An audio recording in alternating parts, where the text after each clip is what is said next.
Abbiamo visto ascoltare attentamente i giovani e prendere appunti. Cosa è emerso da questa riunione, da questo incontro? Voglia di dialogo, voglia dei giovani di esserci in città. Sono giovani che vogliono essere educati, vogliono rispettare le regole, che hanno però bisogno di alcuni spazi per esprimere la loro età e penso che qualcosa di più si possa fare per loro.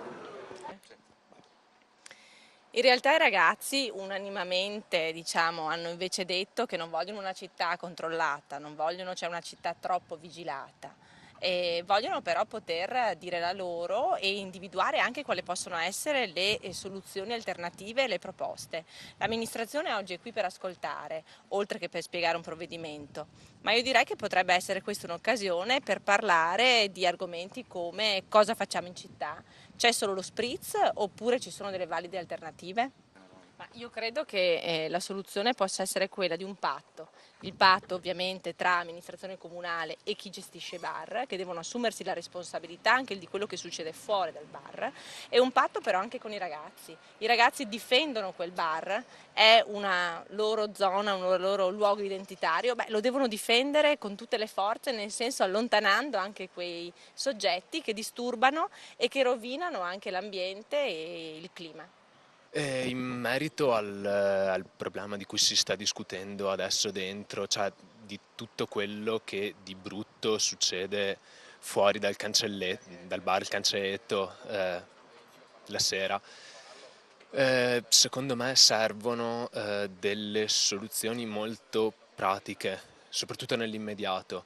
Quindi probabilmente cestini, bagni chimici e cose che a livello molto, cioè devono essere a portata di mano e devono permettere alle persone di avere la soluzione civile più semplice di quella incivile.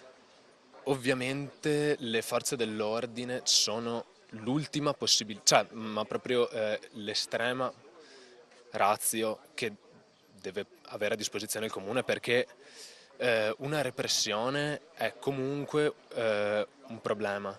Cioè, vuol dire che non è stato trovato un modo civile e costruttivo di risolvere la questione. Quindi in realtà l'ipotesi ventilata di mettere un poliziotto in divisa o in borghese all'esterno è, mm, diciamo che spaventa più che altro, perché rende proprio l'idea di un'amministrazione che non sa più che pesci prendere e comunque eh, indicherebbe la scelta di un sentiero che si pronuncia irto di spine, perché non si può pensare, cioè si parte da lì e poi chissà dove si arriva di questo passo.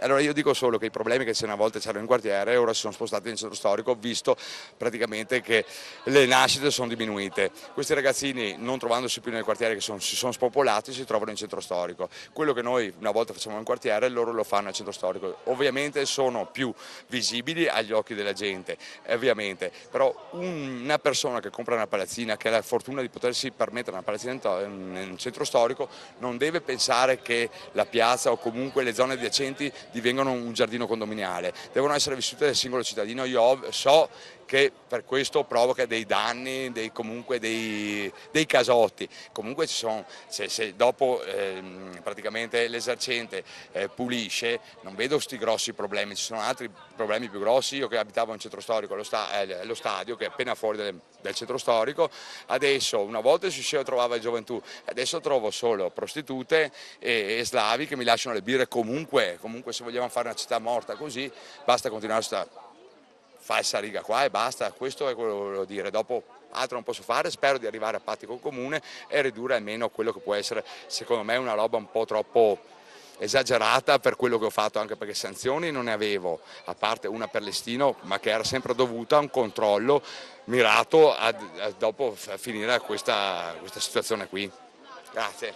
Soddisfatto di questa riunione, di questo incontro? Allora, soddisfatto perché ho visto i ragazzi che comunque per una cazzata, con quello che ci sta succedendo oggi, soddisfatto che con una cazzata ho visto dei ragazzi impegnati comunque a difendermi e questo mi ha fatto piacere dal punto di vista professionale. Dopo dico, del sindaco mi sembra che siamo trovati a un compromesso, mi ha detto che mi chiamerà, spero che questa cosa si risolva in quanto prima, anche per finire una volta per tutte, io spero che vada a buon fine comunque.